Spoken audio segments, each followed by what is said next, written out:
Ayanokoji's plan has fallen apart? In this video, we'll discuss Volume 11 of the second-year arc of Classroom of the Elite. Spoilers ahead, so if you haven't read it yet, be careful. We'll start with an overview of Volume 11 and then move on to our analysis. If you're already familiar with the content, you can skip ahead to the analysis part at the timestamp below. Volume 11 mainly focuses on a camp called the Exchange Meeting. Is it the same as the one they did in their first year? It's similar but with some differences. One notable difference is that most third-year students aren't participating. Why aren't the third years participating? The timing of this exam is later than last year, and the third years are busy with their future plans. So, which third years are participating? Students like Nagumo, Asahina, and Kiryuin, who have already decided their future paths, are participating. If there aren't many third years, how do they participate in the exam? They don't directly participate in the events. Instead, they act as commanders for the teams. So, each team has one third year as a commander? Yes, and during this exchange meeting, Nagumo challenged Ayanokoji. Finally, Nagumo and Ayanokoji face off? It was a relaxed challenge, though. The challenge was that if Ayanokoji could win 17 out of 19 events, he would win. So, if Ayanokoji couldn't win 17 events, Nagumo would win? Exactly. Ayanokoji was assigned to Kiryuin's group. Why was he assigned to Kiryuin's group? Kiryuin was intrigued by the challenge between Nagumo and Ayanokoji. I see. Who else was in the other groups? Nagumo picked top students like Horikita and Amasawa, while Kiryuin chose her members rather randomly. Doesn't that put Ayanokoji at a disadvantage? Not really, since the challenge was about individual performances. So, who won between Ayanokoji and Nagumo? Ayanokoji won with 17 wins and 2 losses, a very close match. Nagumo lost, then. Yes, and Nagumo told Ayanokoji that he plans to attend the same university as Horikita Manabu. Nagumo always wanted to defeat Horikita Manabu. Exactly, and he invited Ayanokoji to join the same university. If Ayanokoji attends the same university, it would be interesting. Moving on to the second years, they're preparing for their year-end exams. The year-end exams are going to be intense. Yes, and the author has hinted that many students might be expelled. That's exciting.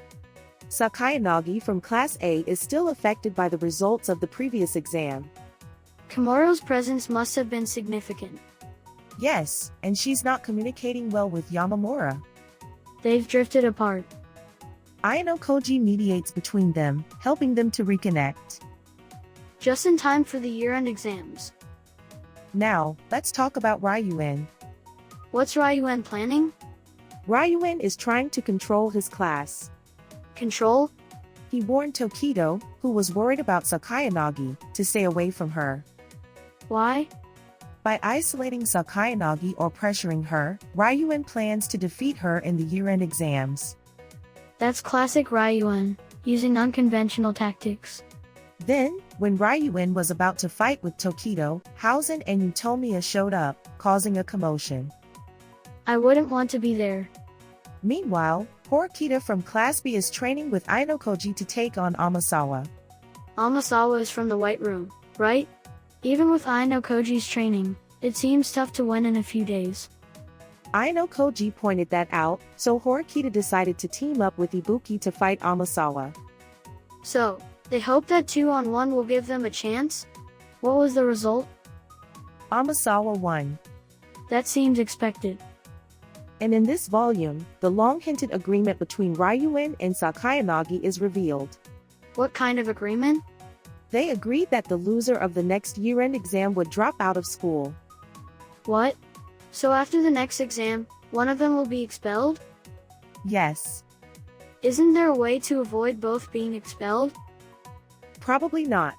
Even if it's a tie, Ryuin said they'd draw lots to decide. That's crazy. That concludes the overview.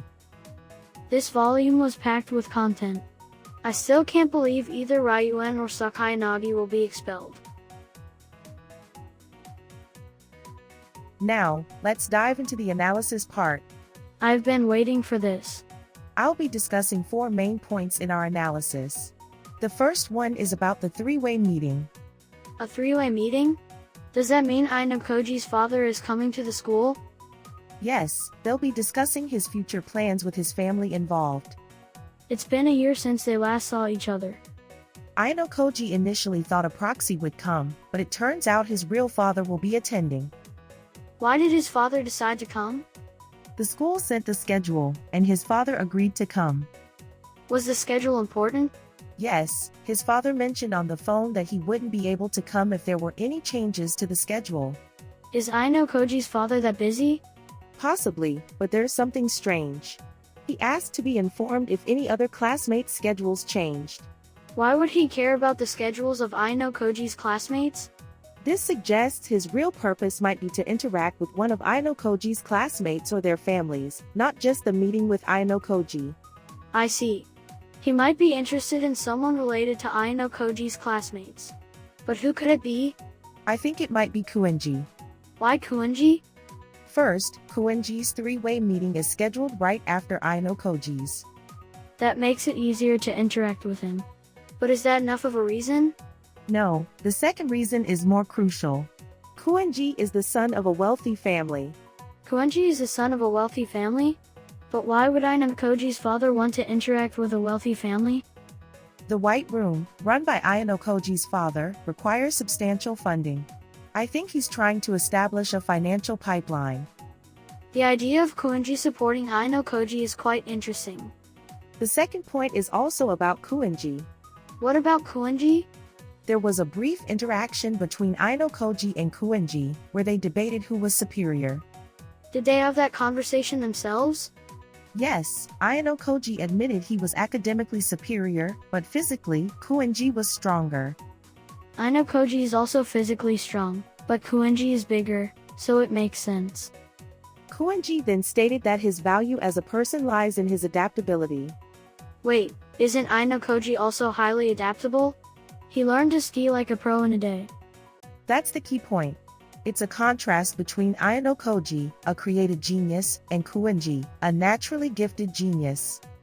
Whether a creative genius can surpass a natural one is central to the White Room's purpose.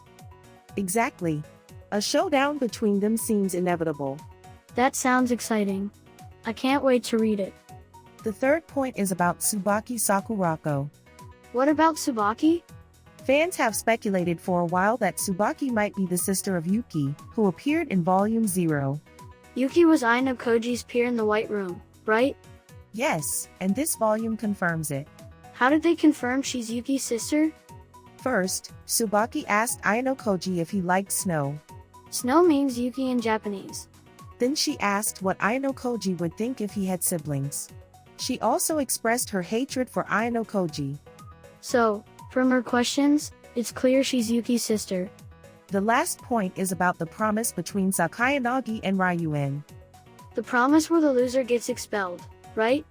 Yes, Ryuen, who has been seeking revenge since his defeat a year ago, and Sakayanagi, who has recently grown, both aim to defeat Ayanokoji.